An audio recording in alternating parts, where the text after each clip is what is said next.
Assalamualaikum teman-teman. Kembali lagi bersama aku di channel Rizky Angkasa.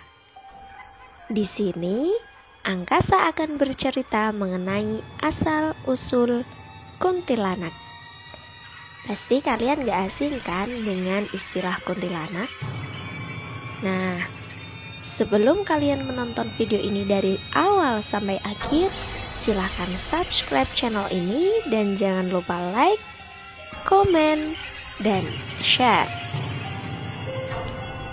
Kuntilanak atau sering disebut kunti adalah hantu yang dipercaya berasal dari seorang perempuan yang sedang hamil dan perempuan tersebut meninggal dunia, atau perempuan yang meninggal karena melahirkan, namun anak yang dikandung belum sempat untuk dilahirkan. Menurut bahasa Melayu, kuntilanak disebut puntianak, yang merupakan singkatan dari perempuan mati beranak. Umumnya, kuntilanak digambarkan sebagai wanita cantik berambut panjang dan berbaju panjang warna putih. Konon katanya pernah ada perempuan yang sangat cantik sedang hamil. Saat usia kandungan yang sudah sangat tua dan sudah memasuki waktu untuk melahirkan, ia kesakitan. Dan ia pergi ke dokter untuk melahirkan, pikirnya. Tapi bayinya tidak dapat lahir, meskipun telah dipicu banyak obat.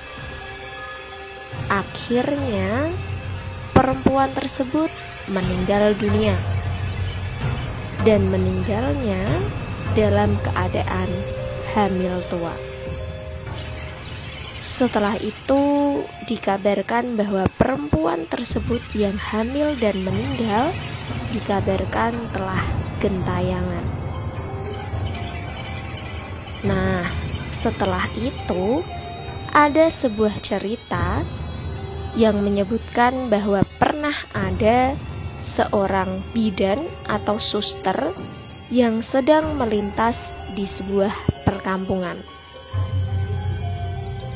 Bidan tersebut dalam keadaan jalan kaki.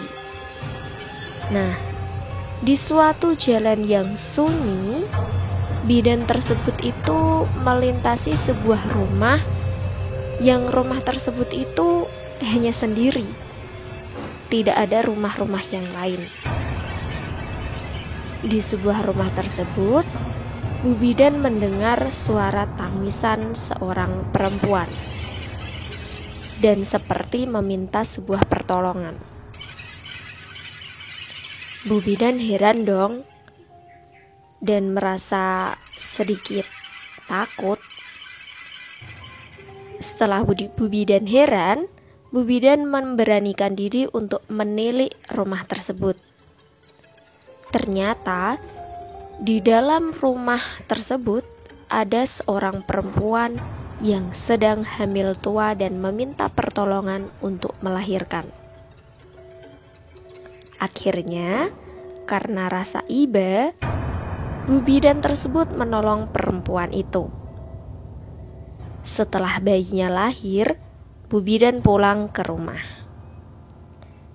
Namun sesampainya di rumah, Bu Bidan lupa bahwa gunting yang ia gunakan untuk menolong melahirkan tadi ketinggalan di rumah perempuan tersebut.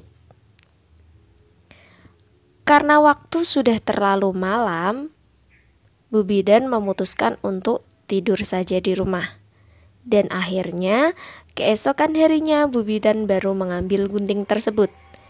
Dan betapa terkejutnya bahwa rumah yang semalam digunakan untuk menolong perempuan yang melahirkan, ternyata di situ adalah sebuah komplek pemakaman umum dan Bu Bidan menemukan guntingnya tergeletak di atas sebuah makam perempuan yang meninggal karena melahirkan dulu. Namun, di samping gunting ada sebuah kain yang konon katanya adalah hadiah dari perempuan tersebut yang telah meninggal sebagai tanda terima kasih kepada Bu Bidan yang telah membantunya untuk melahirkan. Dan kain tersebut digunakan sebagai jimat atau pegangan Bu Bidan. Nah, dari cerita tersebut beredarlah di kepercayaan Jawa bahwa ibu yang hamil disuruh untuk membawa barang-barang tajam untuk ditaruh di saku yang dipercaya agar bayinya selamat dari gangguan-gangguan gaib, atau agar bayinya selama di dalam kandungan itu tidak diganggu oleh makhluk-makhluk gaib. Ada yang membawa jarum, ada yang membawa gunting, atau apapun yang dipercayainya. Hantu kuntilanak sering berada di sebuah pohon yang besar dan biasanya menunggui di situ dan duduk di ranting-ranting pohonnya, atau hanya sekedar berdiri di samping pohon.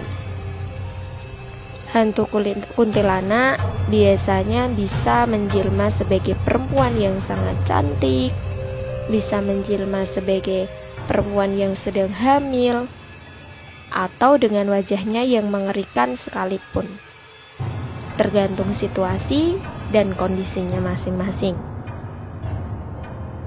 Namun, ini semua kembali kepada kepercayaan masing-masing, dan perlu diingat bahwa semua makhluk adalah ciptaan dari Sang Pencipta. Apapun kejadian, berlarilah kepada Yang Menciptakan. Kita sebagai manusia sudah sewajibnya untuk berdoa serta berikhtiar. Sekian dari saya. Apabila terdapat banyak kekurangan dan khilafan, saya mohon maaf yang sebesar-besarnya. Wassalamualaikum warahmatullahi wabarakatuh.